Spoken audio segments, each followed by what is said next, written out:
முயற்சியுடன் கூடிய முறையான பயிற்சி நிச்சயம் உங்களை வெற்றியடையச் செய்யும் என்ற வாழ்த்துக்களுடன் உங்கள் கே.எஸ். குமார். இன்னைக்கு நம்ம பார்க்கக்கூடிய தலைப்பு Cobb Douglas production function. Cobb Douglas உற்பத்தி சார்பு பார்க்கறதுக்கு முன்னாடி உற்பத்தி சார்பு அப்படின்னா என்னன்னு தெரிஞ்சுக்கலாம். உள்ளீடு மற்றும் வெளியீடுகளுக்கு இடையே உள்ள தொழில்நுட்ப தொடர்பே உற்பத்தி சார்பு அப்படின்னு நம்ம சொல்லலாம். இந்த தொழில்நுட்ப தொடர்பை தெரிஞ்சுக்கிறதுக்கு பல பொருளியல் அறிஞர்கள் புள்ளியியல் முறையை பயன்படுத்தி இருக்கிறாங்க. இங்க உள்ளீட்டு காரணிகள் அப்படின்னு நம்ம சொல்லக்கூடியது லேபர் அண்ட் கேபிட்டல். இந்த லேபர் கேபிட்டல் ரெண்டுமே பதிலீட்டு காரணிகள், சப்ஸ்டியூட்டபிள் ஃபேக்டர்ஸ். ஸோ இந்த இன்புட்ஸ் உடைய தொழில்நுட்ப பதிலீட்டு நெகிழ்ச்சி, இதை நம்ம எலாஸ்டி ஆஃப் சப்ஸ்டியூஷன் அப்படின்னு நம்ம சொல்லலாம். இதனுடைய வேல்யூ பார்த்தீங்கன்னா ஒன்று இன்ஃபினிட்டி, ஒன்று equal to 1, then equal to 0, then it is equal to any positive constants அப்படின்னு நம்ம சொல்லலாம். இந்த 4 மதிப்பை பொறுத்து நம்ம உற்பத்தி சார்பை 4 வகையா பிரிக்க முடியும். அந்த 4 வகையில எலாஸ்டி ஆஃப் சப்ஸ்டியூஷன் ஈக்குவல் டு 1 அப்படிங்கிறது ஒரு வகை. அந்த ஒரு வகையை தான் கார்ப் டக்ளஸ் ப்ரொடக்ஷன் ஃபங்க்ஷன் அப்படின்னு நம்ம சொல்றோம்.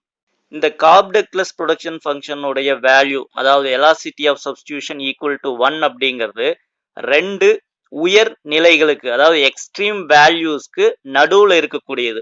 2 எக்ஸ்ட்ரீம் வேல்யூஸ் என்ன அப்படின்னு பார்த்தோம்னா, ஒன்று elasticity of substitution equal to 0, இன்னொன்று elasticity of substitution equal to infinity. இந்த பிரபலமான உற்பத்தி சார்பை ஃபர்ஸ்ட் சொன்னவர் யாரு அப்படின்னு சொன்னோம்னா நட் விக்சல். நட் விக்சல் அப்படிங்கிறவர் ஸ்வீடன் நாட்டில் இருக்கக்கூடிய ஸ்டாக்ஹோம் ஸ்கூல் அப்படிங்கிறதனுடைய பொருளியல் அறிஞர். இவர் தான் இந்த கான்செப்டை ஃபர்ஸ்ட் கொடுத்துருக்கிறாரு. அதுக்கு அடுத்தது இதுல புள்ளியியல் முறைகளை பயன்படுத்தி இதை கொடுத்தவங்க யாருன்னா சார்லஸ் டபிள்யூ கார்ப் மற்றும் பால் ஹெச் டக்ளஸ். இவங்க இந்த கருத்தை a study of American economy அப்படிங்கிற தலைப்புல ஒரு புத்தகத்தின் மூலமாக வெளியிட்டிருக்கிறாங்க. இந்த கான்செப்ட் இவங்க எதன் அடிப்படையில கொடுத்துருக்குறாங்க அப்படின்னு சொன்னோம்னா, அமெரிக்க உற்பத்தி தொழிற்சாலைகள்ல மேற்கொண்ட ஆய்வின் அடிப்படையில தான் இதை கொடுத்துருக்குறாங்க. இந்த கார்ப் டக்ளஸ் உற்பத்தி சார்பு அப்படிங்கிறது ஒரு தனிப்பட்ட உற்பத்தி நிறுவனத்துக்கு பொருந்துறதை காட்டிலும் ஒட்டுமொத்த உற்பத்தி தொழிற்சாலைகளுக்கு பொருந்தக்கூடியதா இருக்குது. ஸோ இந்த கான்செப்ட்ல ஒரு பொருளை உற்பத்தி செய்யறதுக்கு 2 உள்ளீடுகள் தேவைப்படுது. அந்த உள்ளீடுகள் அப்படிங்கிறது தான் inputs, that is labour and capital. இந்த கார்ப் டக்ளஸ் ப்ரொடக்ஷன் ஃபங்க்ஷனை மேத்தமெட்டிக்கல் ஃபார்ம்ல நம்ம எழுதணும் அப்படின்னு சொன்னோம்னா Q equal to A L alpha K beta அப்படின்னு நம்ம எழுதலாம். ஸோ இதுல Q அப்படிங்கிறது வெளியீடு, அவுட்புட். ஏ அப்படிங்கிறது ஒரு நேர்மறை நிலை மதிப்பு. அப்படின்னா என்னன்னா, உற்பத்தி அப்படிங்கிறது உற்பத்தி காரணிகளான உழைப்பு மற்றும் மூலதனத்தை பொறுத்து இருக்குது. ஆனா அதே உற்பத்தியில ஒரு பகுதியை இந்த உழைப்பு மற்றும் மூலதனத்தின் மூலமாக எக்ஸ்பிளைன் பண்ண முடியாது. அப்படி எக்ஸ்பிளைன் பண்ண முடியாததை எக்ஸ்பிளைன் பண்ணக்கூடியதுதான் இந்த ஏ அப்படிங்கிறது. ஸோ இந்த ஏவை ஒரு ரெசிடுவல் அப்படின்னு நம்ம சொல்லலாம், அல்லது டெக்னிக்கல் சேஞ்ச் அப்படின்னு நம்ம சொல்லலாம். எல் அப்படிங்கிறது உற்பத்தியில பயன்படுத்தக்கூடிய உழைப்பு, அதுல மேல கொடுத்திருக்கக்கூடிய ஆல்பா அப்படிங்கிறது உற்பத்தியில உழைப்பினுடைய பங்களிப்பு. அடுத்தது கே அப்படிங்கிறது உற்பத்தியில பயன்படுத்தப்படக்கூடிய மூலதனம், அதுல பீட்டா அப்படிங்கிறது உற்பத்தியில மூலதனத்தினுடைய பங்கு. இதுல ஆல்பா மற்றும் பீட்டா அப்படிங்கிறது உழைப்பு மற்றும் மூலதனத்தினுடைய உற்பத்தி நெகிழ்ச்சி. இதனுடைய மதிப்பு, அதாவது எக்ஸ்பொனன்ட்ஸ் அப்படின்னு சொல்லலாம். இதனுடைய மதிப்புகளை இங்க கொடுக்கப்பட்டிருக்கக்கூடிய தொழில்நுட்பத்தை வச்சு நம்ம தெரிஞ்சுக்க முடியும். இந்த கார்ப் டக்ளஸ் ப்ரொடக்ஷன் ஃபங்க்ஷனை ஒரு மல்டிப்ளிகேட்டிவ் ப்ரொடக்ஷன் ஃபங்க்ஷன் அப்படின்னு நம்ம சொல்லலாம். ஏன் அப்படின்னு சொன்னோம்னா, உற்பத்திக்கு போத் லேபர் அண்ட் கேபிட்டல் ரெண்டுமே தேவைப்படுது. இப்போ ஒன்று லேபர் அல்லது ஒரு கேபிட்டல், ரெண்டுல ஏதோ ஒன்று ஜீரோவா இருந்துச்சுன்னா கண்டிப்பா அங்க அவுட்புட் இருக்காது. ஸோ அதனால இதை நம்ம மல்டிப்ளிகேட்டிவ் ப்ரொடக்ஷன் ஃபங்க்ஷன் அப்படின்னு சொல்லலாம். ஸோ இந்த கார்ப் டக்ளஸ் ப்ரொடக்ஷன் ஃபங்க்ஷனுடைய ஸ்டாட்டிஸ்டிக்கல் ஸ்டடி என்ன சொல்லுது அப்படின்னு சொன்னோம்னா, 75% பங்கு உழைப்பின் மூலமோ 25% பங்கு மூலதனத்தின் மூலமோ ஏற்படுது அப்படின்னு சொல்லி சொல்றோம். இதில் நம்ம பங்கு அப்படின்னு சொல்றது என்னன்னா, உற்பத்தியில 75% of the output due to the labor and 25% of the output due to the capital. So இதில் இந்த 75% அப்படிங்கிறத நம்ம 3/4ன்னு சொல்லலாம். 25% அப்படிங்கிறத 1/4 அப்படின்னு சொல்லலாம். இந்த ஈக்குவேஷனை நம்ம மேத்தமெட்டிக்கல் ஃபார்ம்ல எழுதணும்னா Q equal to AL alpha K beta அப்படிங்கிறது நம்ம முதல்ல உங்களுக்கு சொல்லியிருக்கோம்னு நினைக்கிறேன். இதுல ஆல்ஃபா அப்படிங்கிறது அதாவது லேபர் உடைய எக்ஸ்பொனன்ட் 3/4, கேபிட்டல் உடையது 1/4. ஸோ இதை நம்ம என்ன எழுதிக்கலாம்?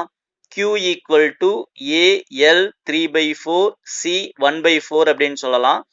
இதுல ஒரு ஃபார்ம் இருக்குது, என்னன்னா alpha plus beta equal to 1 அப்படிங்கிறது. இதுல பீட்டா அப்படிங்கிறத 1 மைனஸ் ஆல்ஃபா அப்படின்னு நம்ம சொல்லலாம். ஸோ இதை நம்ம சப்ஸ்டியூட் பண்ணி பார்த்தோம்னா alpha plus 1 minus alpha equal to 1, அந்த பிளஸ் அண்ட் மைனஸ் ஆல்ஃபா அப்படிங்கிறது கேன்சல் ஆயிடும். ஸோ அதைவே இங்க சப்ஸ்டியூட் பண்ணோம்னா Q equal to AL 3/4 C 1/4 இருக்குது. அதுல L அதனுடைய ஆல்ஃபா அப்படிங்கிறது 3/4, தென் பீட்டா உடையது 1/4, that is equal to 1. So இதைத்தான் alpha plus beta equal to 1 அப்படின்னு சொல்லி சொல்றோம். இதைத்தான் என்னன்னு சொல்லிக்கிறாங்கன்னா, அதாவது இது ஒரு மாறாத விகித விளைவினை கொண்டது. So this production function is an constant returns to scale, அதாவது linear homogeneous production function of degree 1 அப்படின்னு நம்ம இதை சொல்லலாம். இந்த linear homogeneous production function of degree 1 அப்படிங்கிறதான் கான்ஸ்டன்ட் ரிட்டர்ன்ஸ் டு ஸ்கேல். இதை நம்ம தமிழ்ல நேரிய சமப்படித்தான சமன்பாடு அப்படின்னு நம்ம சொல்லலாம், அல்லது ஒருபடித்தான சமச்சீர் தன்மை வாய்ந்த உற்பத்தி சார்பு அப்படின்னு நம்ம சொல்லலாம். இந்த ப்ரொடக்ஷன் ஃபங்க்ஷன்ல உற்பத்தி காரணிகளுடைய விகிதாச்சார அதிகரிப்பிற்கேற்ப வெளியீடும் அதே விகிதாச்சார அளவு அதிகரிக்கும். அதுதான் கான்ஸ்டன்ட் ரிட்டர்ன்ஸ் டு ஸ்கேல் அப்படின்னு நம்ம சொல்றோம். இதுல இன்புட்ஸ் ஆன லேபர் கேபிட்டல் ரெண்டும் எந்த அளவுக்கு எந்த ப்ரொபோர்ஷன்ல அதிகரிக்குதோ அதே அளவுல அவுட்புட்டும் அதிகரிக்கும். இந்த கார்ப்டெக்லஸ் ப்ரொடக்ஷன் ஃபங்க்ஷன்ல Q equal to AL alpha K beta அப்படிங்கிறதுல அந்த ஆல்ஃபா அண்ட் பீட்டா அப்படிங்கிற ரெண்டும் ஒரு நேர்மறை பின்னம் ஆகும், பாசிட்டிவ் கான்ஸ்டன்ட்ஸ். ஸோ இந்த பாசிட்டிவ் கான்ஸ்டன்ட்ஸ் ஆன ஆல்ஃபா அண்ட் பீட்டா அப்படிங்கிறது ஒரு நேர்மறை பின்னம் அப்படின்னு சொல்லிக்கிறோம். இது இன்புட்ஸ் ஆன லேபர் அண்ட் கேபிட்டல் அதனுடைய அளவை நம்ம மாற்றும் பொழுது எந்த அளவுக்கு அவுட்புட்ல மாற்றம் வருது அப்படிங்கிறத வச்சு நம்ம இதையே கால்குலேட் பண்ண முடியும். அதாவது alpha plus beta equal to 1 அப்படின்னு சொன்னா மாறாத விகித விளைவு கான்ஸ்டன்ட் ரிட்டர்ன்ஸ் சொல்லுவோம். Alpha plus beta greater than 1 இருந்ததுன்னா இன்க்ரீசிங் ரிட்டர்ன்ஸ் அப்படின்னு நம்ம சொல்லுவோம், அதாவது வளர்ந்த செல் விகித விளைவு. Alpha plus beta less than 1 இருந்ததுன்னா டிக்ரீசிங் ரிட்டர்ன்ஸ், அதாவது குறைந்த செல் விகித விளைவு அப்படின்னு நம்ம சொல்லலாம். இதை நம்ம ஒரு எக்ஸாம்பிள் மூலமா பார்க்கலாம். அதாவது increasing returns, decreasing returns, constant returns அப்படின்னு 3 சொன்னோம். அந்த 3க்கும் ஒவ்வொரு எக்ஸாம்பிள் மூலமா நம்ம பார்க்கலாம். இந்த கார்ப்டெக்லஸ் ப்ரொடக்ஷன் ஃபங்க்ஷன்ல இன்புட்ஸ் உடைய சப்ஸ்டியூட்டபிலிட்டி, அதாவது காரணிகளுடைய பதிலீட்டு நெகிழ்ச்சி, அதான் எலாசிட்டி ஆஃப் சப்ஸ்டியூஷன் அப்படின்னு சொல்றோம். இது ஈக்குவல் டு யூனிட்டி, அதாவது சமமாக இருக்கும் அப்படின்னு சொல்லலாம். ஸோ இந்த காரணிகளுடைய பதிலீட்டு நெகிழ்ச்சி அப்படின்னா என்னன்னு நம்ம தெரிஞ்சுக்கணும். அதாவது எலாசிட்டி ஆஃப் ஃபேக்டர் சப்ஸ்டியூஷன் அப்படின்னா என்ன? Elasticity of factor substitution is equal to உள்ளீட்டு காரணிகள், அதாவது K/L இதனுடைய வீத தொடர்பில் ஏற்படும் சரி விகிதமான மாற்றம் டிவைடட் பை காரணிகளின் இறுதிநிலை தொழில்நுட்ப பதிலீட்டு வீதத்தில் ஏற்படும் சரிவிகித மாற்றம். அதாவது இங்க பதிலீட்டு வீதம் அப்படிங்கிறது முதலீட்டிற்கு பதிலாக உழைப்பு, உழைப்பிற்கு பதிலீட்டாக முதலீடு, ஏன்னா ரெண்டுமே சப்ஸ்டியூட் இன்புட்ஸ் அப்படின்னு சொல்லிக்கிறோம். இதையவே வேற எப்படி சொல்லலாம்னா elasticity of factor substitution is equal to K/L ஏற்படும், அதாவது கேபிட்டல் டிவைடட் பை லேபர், அதுல ஏற்படக்கூடிய சரிவிகித மாற்றம் divided by marginal rate of technical substitution of labour and capital அதில் ஏற்படக்கூடிய சரிவிகித மாற்றம்.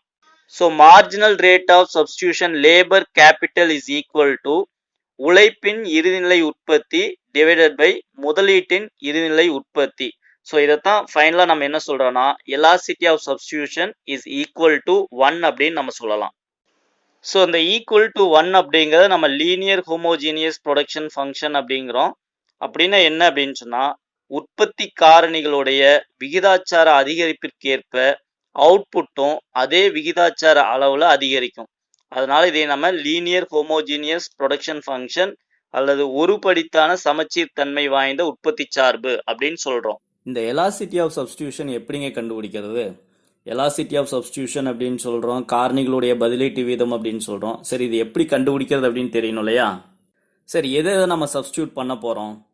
ஒன்று லேபர், ஒன்று கேபிட்டல் இருக்குது.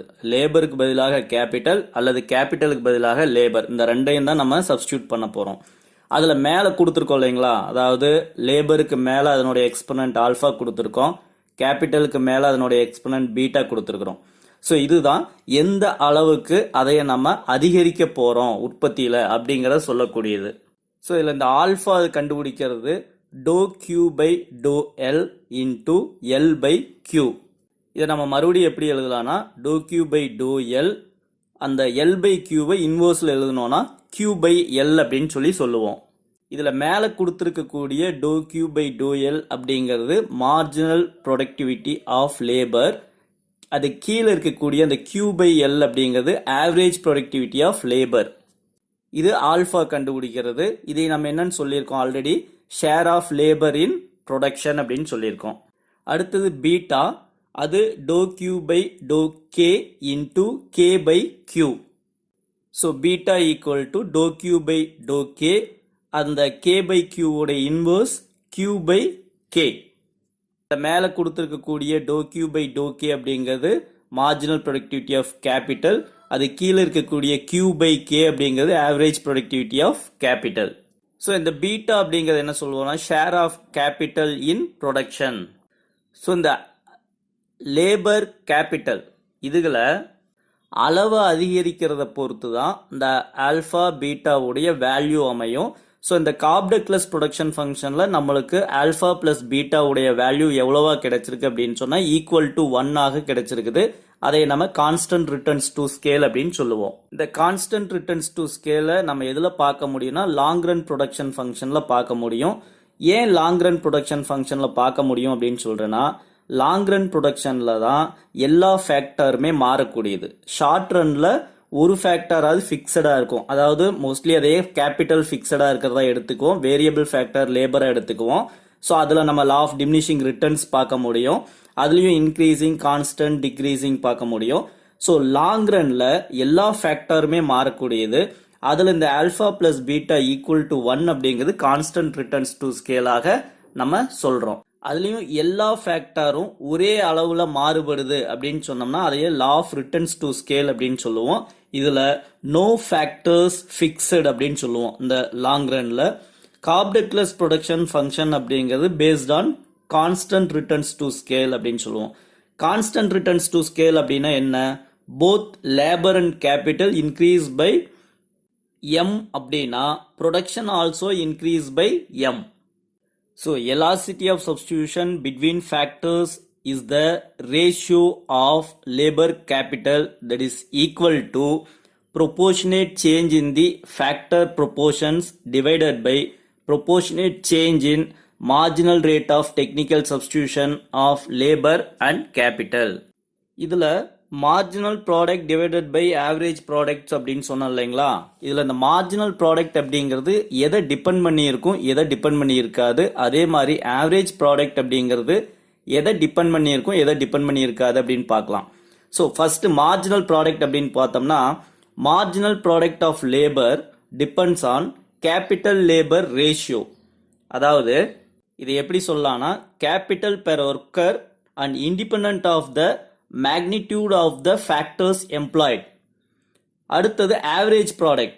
இந்த ஆவரேஜ் ப்ராடக்ட் அப்படிங்கிறது அதாவது ஆவரேஜ் ப்ராடக்ட் ஆஃப் லேபர் அப்படிங்கிறது எதை சார்ந்து இருக்கும் அப்படின்னு சொன்னோம்னா ratio of the factors K by L.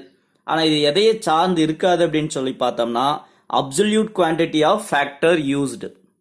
அடுத்து இந்த marginal rate of technical substitution அப்படின்னு சொல்கிறோம் இல்லைங்களா, அது என்ன அப்படின்னு சொல்லி பார்க்கலாம். மார்ஜினல் ரேட் ஆஃப் டெக்னிக்கல் சப்ஸ்டியூஷன்னா என்ன அப்படின்னு சொன்னோம்னா, that marginal rate of technical substitution அப்படிங்கிறது ஒரு cost minimising choice of inputs. அதாவது ஒரு கொடுக்கப்பட்டு இருக்கக்கூடிய உற்பத்தியின் அளவை நம்ம உற்பத்தி செய்யறதுக்கு எவ்வளவு குறைவாக நம்ம இன்புட்ஸை அதில் ஈடுபடுத்த முடியுமோ அந்த ஒரு டெக்னிக் தான் marginal rate of technical substitution. அதாவது லேபருக்கு பதிலாக கேபிட்டலுக்கு பதிலாக லேபர் எம்ப்ளாய் பண்ணுறோம், சப்ஸ்டியூட்டபிள் ஃபேக்டர்ஸ் அப்படின்னு சொல்லிட்டோம். அதைய எந்த அளவுக்கு கம்பைண்டாக நம்ம யூஸ் பண்ணும் பொழுது நம்மளுக்கு உற்பத்தி செலவு குறையுமோ அந்த தொழில்நுட்பம், அதைத்தான் நம்ம மார்ஜினல் ரேட் ஆஃப் எந்த விகிதத்தில் technically substituted both labour and capital அப்படின்னு சொல்றது.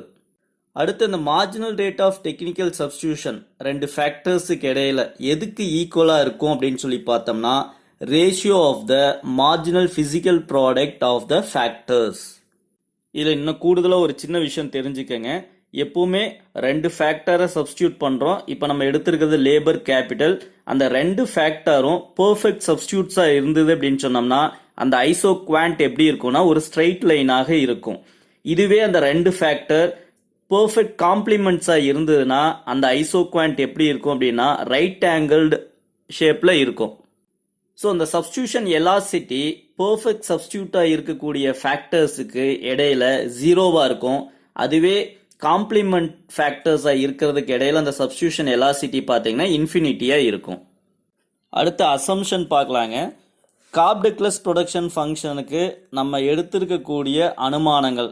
அசம்ஷன் அப்படின்னா என்னன்னா ரெண்டு எடுத்துக்கிறோம் ஃபேக்டர்ஸில், ஒன்று உழைப்பு, இன்னொன்று மூலதனம். அடுத்தது அதாவது ரெண்டு inputs, one is capital, another one is labour.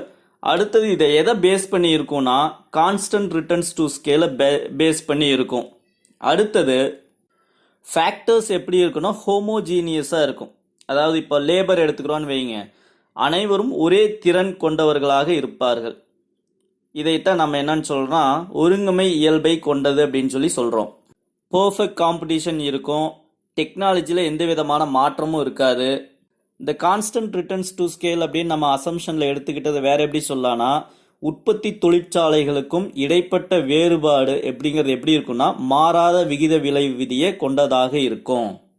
So இந்த ப்ரொடக்ஷன் ப்ராசஸில் நம்மளுக்கு கிடைக்கக்கூடிய marginal product and average product அப்படிங்கிறது எதை பொறுத்து இருக்கும் அப்படின்னு சொன்னோம்னா இந்த ப்ரொடக்ஷன் ப்ராசஸில் இன்புட்ஸை எந்த ப்ரொப்போர்ஷனில் நம்ம கம்பைன் பண்ணி பயன்படுத்துகிறோம் அப்படிங்கிறத பொறுத்து தான் இந்த marginal product and average product நம்மளுக்கு கிடைக்கும்.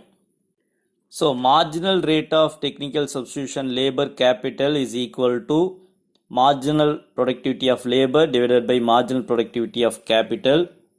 Marginal product with respect to labor or the marginal productivity of labor, then marginal product with respect to capital or the marginal productivity of capital. அடுத்தது உழைப்பினுடைய இறுதிநிலை உற்பத்தி திறன் அப்படிங்கிறது உழைப்பின் மூலம் அதனுடைய பங்கில் பெறப்படும் உற்பத்திக்கு சரிவிகிதமாக இருக்கும். அதே மாதிரி மூலதனத்தின் இறுதிநிலை உற்பத்தி திறன் அப்படிங்கிறது மூலதனத்தின் பங்கின் மூலம் பெறப்படும் உற்பத்திக்கு சரிவிகிதமாக இருக்கும். இப்போ நம்ம இந்த ஆல்ஃபா பீட்டா, அதாவது லேபருடைய எக்ஸ்பனன்ட், கேபிட்டலுடைய எக்ஸ்பனன்ட், ஆல்ஃபா பீட்டாவுடைய வேல்யூ அதைய வச்சு அது எந்த மாதிரியான ஸ்கேல், எந்த மாதிரியான ரிட்டர்ன்ஸ் கொடுக்கக்கூடியது அப்படின்னு நம்ம தெரிஞ்சுக்கலாம் அப்படின்னு சொல்லியிருக்கேன். இப்போ நம்மளுக்கு ஒரு ஃபங்க்ஷன் கொடுத்துருக்குறாங்கன்னு வச்சுக்கோங்க. அதாவது Q equal to 2K plus 3L. நம்ம பார்க்கக்கூடியது அந்த 3 increasing returns, constant returns, decreasing returns, அந்த 3க்குமான ஒரு எக்ஸாம்பிள் பார்ப்போம். அதாவது கொடுத்துருக்கக்கூடிய ஃபங்க்ஷனில் நம்ம எப்படி அதை கண்டுபிடிக்கிறது அப்படிங்கிறத பார்த்துக்கலாம். ஸோ இப்போ கொடுத்துருக்கக்கூடிய function Q equal to 2K plus 3L அப்படின்னு கொடுத்துருக்காங்க. நம்ம எப்போவுமே இந்த ஃபங்க்ஷன்ஸில் அது என்ன மாதிரியானது அப்படிங்கிறத கண்டுபிடிக்கிறதுக்கு நம்ம என்ன பண்ணுவோம் அப்படின்னு சொன்னோம்னா கேஎல் அப்படிங்கிறத நம்ம எவ்வளோவா அதிகப்படுத்துகிறோம் அப்படிங்கிறத வச்சு தான் கண்டுபிடிப்போம். ஸோ இதுலேயும் என்ன பண்ணுறோன்னா நம்ம கேஎல் அதாவது லேபர் குவான்ட் அண்ட் கேபிட்டலை எம் அப்படிங்கிற அளவுக்கு அதிகப்படுத்துகிறோம். ஸோ அதை நம்ம எப்படி எழுதலாம் அப்படின்னு சொன்னால் Q dash equal to 2m into K plus 3m into L. அடுத்தது Q டேஷ் ரெண்டுலேயுமே எம் காமனாக இருக்குது. ஸோ அந்த எம் அப்படிங்கிறது தனியாக எடுத்துக்கிறோம். அடுத்தது 2k ப்ளஸ் 3l தனியாக எழுதிடுறோம். So Q dash equal to M into அந்த 2k ப்ளஸ் 3l அப்படிங்கிறது தான் ஆல்ரெடி கொடுத்துருக்கக்கூடியது, அதுதான் Q, அதாவது அந்த ஃபங்க்ஷன். ஸோ அதுதான் அவுட்புட், அதை எடுத்துக்கிறோம். So Q dash equal to M into Q. So இதுலேருந்து நம்மளுக்கு என்ன தெரியுதுன்னா ஃபேக்டர்ஸ் லேபர் கேபிட்டலை எம் மடங்கு அதிகப்படுத்தணும் அப்படின்னு சொன்னோம்னா அவுட்புட்டும் எம் மடங்கிற்கு அதிகமாகுது. ஸோ அப்போ இது என்னது நம்ம சொல்றது, இது ஒரு கான்ஸ்டன்ட் ரிட்டர்ன்ஸ் டு ஸ்கேல். இந்த ஃபங்க்ஷன் கொடுத்துருக்கக்கூடியது ஒரு கான்ஸ்டன்ட் ரிட்டர்ன்ஸ் டு ஸ்கேல் அப்படின்னு சொல்றோம். அடுத்த ஒரு ஃபங்க்ஷன் கொடுத்துருக்குறாங்க Q ஈக்குவல் டு 0.5 KL. இதையும் நம்ம என்ன பண்ணலாம்னா அதாவது லேபர் கேபிட்டல் ரெண்டு ஃபேக்டர்ஸையும் எம் மடங்கிற்கு அதிகப்படுத்துகிறோம். So Q dash equal to 0.5 m into K into M into L. Q dash equal to, so ரெண்டுலேயுமே எம் காமனாக இருக்கிறதுனால எம் தனியாக நம்ம வெளியில் எடுத்துக்கிறோம். M into M. அடுத்தது 0.5 கே இன்டூ எல். இதில் கீழே இருக்கக்கூடிய பேஸ் ஒரே மாதிரி இருக்குதுன்னா மேலே இருக்கக்கூடிய பவர் நம்ம ஆட் பண்ணிக்கலாம். So Q dash equal to m power 2 0.5 k into L. 0.5 k into L அப்படிங்கிறது நம்மளுக்கு ஆல்ரெடி தெரியும், அதுதான் Q அப்படிங்கிறது output. So Q dash equal to m square into Q. இதுல இருந்து நம்மளுக்கு என்ன தெரியுது, எல்லா ஃபேக்டரையும் அதாவது லேபர் கேபிட்டலை எம் மடங்கிற்கு அதிகப்படுத்துகிறோம். அப்படி அதிகப்படுத்தும் போது அவுட்புட் அப்படிங்கிறது எம் பவர் 2 ஆக அதிகரிக்குது. இது என்ன சொல்லுது நம்மளுக்கு, இது இந்த ஃபங்க்ஷன் கொடுத்துருக்கக்கூடியது ஒரு இன்க்ரீசிங் ரிட்டர்ன்ஸ் டு ஸ்கேல். அடுத்த ஒரு கொஷின் கொடுத்துருக்காங்க, ஒரு function Q equal to 5L power 0.5 K power 0.3. இதையும் நாம எம் மடங்கிற்கு அதிகப்படுத்துறோம். அதாவது லேபர் கேபிட்டல் ரெண்டையுமே எம் மடங்கிற்கு அதிகப்படுத்துறோம். அது எப்படி எழுதலாம்னா Q dash equal to 5 into M L power 0.5 into M K power 0.3. So Q dash equal to M ரெண்டுலேயுமே காமனாக இருக்கிறதுனால தனியாக எடுத்துக்கிறோம். M power 0.5 into M power 0.3 into 5L 0.5 K 0.3 அப்படின்னு எடுத்துக்கிறோம். ஸோ இதை மறுபடியும் எப்படி எழுதலாம், Q dash equal to, already சொல்லியிருக்கோம் பேஸ் ரெண்டும் ஒரே மாதிரி இருக்குது அப்படின்னா அதனுடைய பவரை ஆட் பண்ணிக்கலாம். So M power 0.8 into 5L power 0.5 into K power 0.3. So Q dash equal to m power 0.8 into, அது ஆல்ரெடி கொடுத்துருக்கிறது ஃபங்க்ஷன் அதே தான் Q. ஸோ அந்த Q அப்படியே எழுதிக்கிறோம். ஸோ இதில் என்ன சொல்லுதான் அப்படின்னம்னா ஃபேக்டர்ஸை KL ரெண்டையும் m மடங்கிற்கு அதிகப்படுத்துகிறோம். அவுட்புட் பார்த்தீங்கன்னா m பவர் 0.8 அளவுக்கு குறைஞ்சிருது. ஸோ அப்படின்னா இது என்ன அப்படின்னு சொல்கிறோம், decreasing returns to scale. So இந்த மூணு விதமான ஸ்கேல்ஸுக்கான ஒரு எக்ஸாம்பிள், அந்த ஃபங்க்ஷன் நம்ம எப்படின்னு கண்டுபிடிக்கிறதுக்கான ஒரு எக்ஸாம்பிள் கொடுத்துருக்கோம். அடுத்தது டயக்ராம்ங்க. இந்த டயக்ராமில் எக்ஸ் ஆக்சிஸில் லேபர் எடுத்திருக்கோம், ஒய் ஆக்சிஸில் கேபிட்டல் எடுத்திருக்கிறோம். அடுத்தது பார்த்தீங்கன்னா அந்த இன்பிட்வீன் எக்ஸ் ஆக்சிஸ் ஒய் ஆக்சிக்கு இன்பிட்வீனில் ஒரு ஸ்லோப் போகுது இல்லைங்களா, அதை நம்ம என்னன்னு சொல்லுவோம்னா ஸ்கேல் லைன் ஆஃப் எக்ஸ்பேன்ஷன் பாத் அப்படின்னு சொல்லுவோம். இப்போ எக்ஸ்பேன்ஷன் பாத்னா என்ன, எக்ஸ்பேன்ஷன் பாத்னா என்னன்னா இது ஒரு ஸ்கேல் லைன் ஆஃப் 2 இன்புட்ஸ், 2 ஃபேக்டர்ஸுக்கான ஒரு ஸ்கேல் லைன். இந்த பாதை அதாவது அந்த பாத் எதையை கனெக்ட் பண்ணுது அப்படின்னா ஆப்டிமல் இன்புட் காம்பினேஷன். அதாவது ப்ரொடக்ஷன் எக்ஸ்பேண்ட் ஆகி போக போக அந்த 2 ஃபேக்டர் மூலமா என்ன காம்பினேஷன்ல நம்ம உற்பத்தியை செய்கிறோம் அப்படிங்கிறத அந்த ஆப்டிமல் இன்புட் காம்பினேஷன், அதாவது அதிகபட்சமான உற்பத்தி. அல்லது உத்தம அளவு உற்பத்தி அப்படின்னு சொல்லுவோம். அந்த ஆப்டிமல் இன்புட் காம்பினேஷனை தான் அந்த எக்ஸ்பேன்ஷன் பாத் லைன் என்ன பண்ணுது, கனெக்ட் பண்ணிட்டு போயிட்டு இருக்குது. ஒரு அடிஷ்னலாக ஒரு தகவல் சொல்லிடுறேன் உங்களுக்கு. அதாவது ரிட்ஜ் லைன் அப்படின்னா என்ன அப்படின்னு கேள்விப்பட்டிருப்பீங்களா என்னன்னு தெரியல. அதே மாதிரி எக்கனாமிக் ரீஜன், நான் எக்கனாமிக் ரீஜன் அப்படின்னா என்ன அப்படின்னு சொல்லி இப்போ ஜஸ்ட் ஒரு கிளான்ஸ் பார்த்துக்கலாம். இந்த டயக்ராமில் பாருங்கள், எக்ஸ் ஆக்ஸில் லேபர் கொடுத்துருக்கோம், ஒய் ஆக்ஸில் கேபிட்டல் கொடுத்துருக்கோம். இதில் நம்ம இப்போ சொன்ன மாதிரியே அந்த லேபர் அண்ட் கேபிட்டல் அந்த ஆப்டிமல் காம்பினேஷனை குறிக்கக்கூடியது அந்த ஐசோ குவான்ட்ஸ் கொடுத்துருக்குறோம். 100, 200, 300, 400 அப்படின்னு சொல்லிட்டு அதிகமாகிட்டே போயிட்டு இருக்குது. அதில் மேலே பார்த்தீங்கன்னா அந்த ஏபி அப்படிங்கிறது ரிட்ஜ் லைன்ஸ் அப்படின்னு சொல்கிறோம். இந்த எக்கனாமிக் ரீஜனை, அதாவது அந்த ஏபிக்கு நடுவில் இருக்கக்கூடிய பகுதி, அந்த ரெண்டு ரிட்ஜ் லைனுக்கு நடுவில் இருக்கக்கூடிய பகுதியை, இதை நம்ம என்ன சொல்லுவோம்னா ஆப்டிமல் ரீஜன் ஆஃப் ப்ரொடக்ஷன் அப்படின்னு சொல்லுவோம். ஏன்னா அந்த ரெண்டு ஏபிக்கும் வெளியில் இருக்கக்கூடிய பகுதிகளில் மார்ஜினல் ப்ராடக்ட் பார்த்தீங்கன்னா நெகட்டிவாக இருக்கும். ஆனால் இன்பிட்வீனில் மார்ஜினல் ப்ராடக்ட் குறைஞ்சதுனாலுமே அது பாசிட்டிவாக இருக்கும். ஸோ எந்த ஒரு என்டர்பிரனரும் இந்த எக்கனாமிக் ரீஜனை தான் சூஸ் பண்ணுவாங்களோ வழியா எந்த சூழ்நிலையிலையும் இந்த எக்கனாமிக் ரீஜனை தவிர்த்து வெளிப்பகுதிகளை கண்டிப்பாக அவங்க சூஸ் பண்ண மாட்டாங்க. ஸோ இந்த கார்ப்டெக்லெஸ் ப்ரொடக்ஷன் ஃபங்க்ஷனுடைய முக்கியத்துவம் என்ன அப்படின்னு சொல்லி நம்ம பார்ப்போம். கார்ப்டெக்லெஸ் ப்ரொடக்ஷன் எதுக்கு நம்மளுக்கு பயன்படுது அப்படின்னு சொன்னோம்னா, உற்பத்தி தொழிற்சாலைகளுக்கும் அதில் இடைப்பட்ட தொழிற்சாலைகளுக்கும் இடையே உள்ள தொடர்பை நம்ம தெரிஞ்சுக்கிறதுக்கு இந்த கார்ப்டெக்லெஸ் உற்பத்தி சார்பு நம்மளுக்கு பயன்படுது. இதை வேற எப்படி சொல்லலாம்னா, தொழில் நிறுவனங்கள் தங்களுடைய உற்பத்தி அளவை இவங்கள மாதிரியே இருக்கக்கூடிய பிற தொழில் நிறுவனங்களோட ஒப்பிட்டு அதைய ஒரு ஆய்வு செய்யறதுக்கு இவங்களுக்கு பயன்படுது இந்த கார்ப்டெக்லெஸ் உற்பத்தி சார்பு. அடுத்தது உழைப்பு மற்றும் மூலதனம் ரெண்டினுடைய உற்பத்தியில் அதனுடைய பங்களிப்பு எவ்வளோ இருக்குது அப்படின்னு சொல்கிறத நம்ம தீர்மானிக்கிறதுக்கு இது உதவுது. அடுத்தது யூலர்ஸ் தியரத்தை, அதாவது அந்த யூலர்ஸ் தியரத்துக்கு தீர்வு காண்றதுக்கு இது பயன்படுது. இதை use to prove Euler's theorem அப்படின்னு சொல்லுவோம். அடுத்தது economist have extended Cobb Douglas function to more than 2 functions. அதே மாதிரி கிராஸ் டொமஸ்டிக் ப்ராடக்டோடைய ஃபோர்காஸ்டிங், அதே மாதிரி இன்கம் ஷேர்ஸ், இதைய பற்றியெல்லாம் நம்ம தெரிஞ்சுக்கிறதுக்கு இந்த கார்ப்டெக்லெஸ் உற்பத்தி சார்பு பயன்படுது. அதே மாதிரி ஒரு நாட்டினுடைய பல்வேறு துறைகளுக்கு இடையேயான ஒப்பீட்டை கண்டறியறதுக்கும் இது உதவுது. நவீன வளர்ந்த மற்றும் நிலையான நாடுகளுடைய பொருளாதார சிக்கனங்கள் சார்ந்த பகுத்தாய்விற்கும் இந்த கார்ப்டெக்லெஸ் உற்பத்தி சார்பு பயன்படுது. எந்த ஒரு தியரியாக இருந்தாலும் அதில் எவ்வளோதான் நன்மைகள் இருந்தாலும் அதில் இருக்கக்கூடிய சில குறைபாடுகளை சுட்டி காட்டுறதுக்கு பொருளியல் அறிஞர்கள் தவறுறது கிடையாது.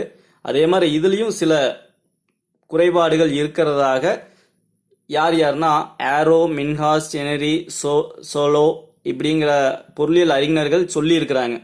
இதனுடைய குறைபாடுகளை இவங்க என்னென்னலாம் சொல்லியிருக்காங்க அப்படின்னு சொல்லி பார்ப்போம். இவங்க சொல்கிற முதல் குற்றச்சாட்டு என்னன்னா, உழைப்பு மூலதனம் ரெண்டு உற்பத்தி காரணிகளை மட்டும்தாங்க இவங்க எடுத்திருக்கிறாங்க, மற்ற உற்பத்தி காரணிகளை இவங்க எடுக்கவே கிடையாது அப்படின்னு சொல்லி சொல்கிறாங்க. அடுத்தது, இப்போ ஒரு பொருளை உற்பத்தி பண்ணுறோன்னு வைங்க, அதில் உழைப்பினுடைய பங்களிப்பு என்ன, மூலதனத்தினுடைய பங்களிப்பு என்ன அப்படின்னு நம்ம தெரிஞ்சுக்கணும்னா எப்போ தெரிஞ்சுக்க முடியும்? அங்கே முழு வேலைவாய்ப்பு நடந்திருந்தால் மட்டும்தான் அந்த முழு வேலைவாய்ப்பு நிலையில் மூலதனத்தினுடைய பங்களிப்பு என்ன, உழைப்பினுடைய பங்களிப்பு என்ன அப்படின்னு நம்ம தெரிஞ்சுக்க முடியும். ஆனால் இன்றைக்கு இருக்கக்கூடிய சூழ்நிலையில் முழு வேலைவாய்ப்பு அப்படிங்கிறது ஒரு அரிதான ஒரு விஷயம். ஸோ முழு வேலைவாய்ப்பு நடக்கிறது இல்லை. ஸோ அப்படி இருக்கும்போது எப்படி நம்ம மூலதனத்தினுடைய பங்களிப்பு அந்த உற்பத்தியில் இவ்வளோதான் அப்படின்னு நம்ம சொல்கிறோம் அப்படின்னு நமக்கு கேட்டிருக்கிறாங்க. அடுத்தவங்க சொல்லக்கூடியது முக்கியமான என்னன்னா, இந்த கார்ப்டெக்லெஸ் உற்பத்தி சார்பு அப்படிங்கிறது எதை பேஸ் பண்ணி இருக்குது? கான்ஸ்டன்ட் ரிட்டர்ன்ஸ் டு ஸ்கேல், அதாவது மாறாத விகித அளவு தான் பேஸ் பண்ணி இருக்குது அப்படிங்கிறாங்க. ஏன்னா பொதுவாக இன்னைக்கு உற்பத்தியில் ஒன்று இன்க்ரீசிங் ரிட்டர்ன்ஸ், வளர்ந்த செல் இருக்கும், அல்லது குறைந்த செல் இருக்கும். இந்த ரெண்டும் தான் பார்க்க முடியுது. அப்படி இருக்கும்போது ஆனால் இந்த உற்பத்தி சார்பு அப்படிங்கிறது எதை பேஸ் பண்ணி படிக்கப்படுது அப்படின்னா கான்ஸ்டன்ட் ரிட்டர்ன்ஸ் டு ஸ்கேலை தான் பேஸ் பண்ணி இருக்குது அப்படின்னு சொல்லி ஒரு குற்றச்சாட்டாக சொல்லிக்கிறாங்க. அடுத்தது நம்ம என்ன பார்த்தோம்? லேபர், கேபிட்டல் ரெண்டுமே சப்ஸ்டியூட்டபிள் இன்புட்ஸ் அப்படின்னு பார்த்தோம். ஸோ இங்கே பதிலீட்டு உற்பத்தி காரணிகளை கொண்டு மட்டும்தான் இந்த உற்பத்தி சார்பு விளக்கப்படுது. இதே ஒன்றையொன்று சார்ந்த உற்பத்தி காரணிகள், அதாவது காம்ப்ளிமெண்டரி இன்புட்ஸா இருந்தது அப்படின்னு சொன்னோம்னா அதை வச்சு இங்க விளக்கம் கொடுக்கப்படுவது இல்லை அப்படின்னு சொல்லியிருக்காங்க.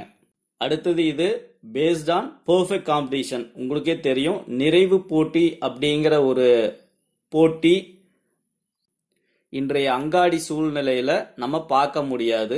அதே மாதிரி இது ஒரு உண்மையானதும் கிடையாது அப்படின்னு சொல்றாங்க. ஸோ இது based on perfect competition. It also criticised by the economist. இதுல இன்னொரு முக்கிய குறைபாடா பார்க்கக்கூடியது அக்ரிகேஷன், அதாவது ஒட்டுமொத்தம் அப்படிங்கிறது. ஸோ ஓரளவுக்கு உங்களுக்கு போதுமான தகவல்கள் கொடுத்துருப்போம் அப்படின்னு நினைக்கிறேன். இதுலேயே முதல் சிஏ ஃபவுண்டேஷனுக்கு அவங்களுக்கு தேவையான அளவுக்கு இந்த காப்டெக்லஸ் ப்ரொடக்ஷன் ஃபங்க்ஷனை கொடுத்துருக்குறோம். அதில் இன்னும் கொஞ்சம் எலாபரேட்டாக இந்த சில விஷயங்கள், assumption, then importance, criticism, diagrammatic explanation, then example for the each returns, இது எல்லாமே சேர்த்து கொடுத்துருக்குறோம். இது கண்டிப்பாக யூஜிசி எக்ஸாம்க்கோ அல்லது பிஜி படிக்கிறவங்களுக்கோ கண்டிப்பாக பயன்படும் அப்படின்னு நினைக்கிறேன். இந்த தகவல் உங்களுக்கு பிடிச்சிருந்தது, பயனுள்ளதாக இருந்தது அப்படின்னு நீங்கள் ஃபீல் பண்ணீங்க அப்படின்னு சொன்னால் மறக்காமல் உங்களுடைய ஃப்ரெண்ட்ஸுக்கு ஷேர் பண்ணுங்கள். பை ஃப்ரெண்ட்ஸ், அடுத்த வீடியோவில் சந்திப்போம். நன்றி.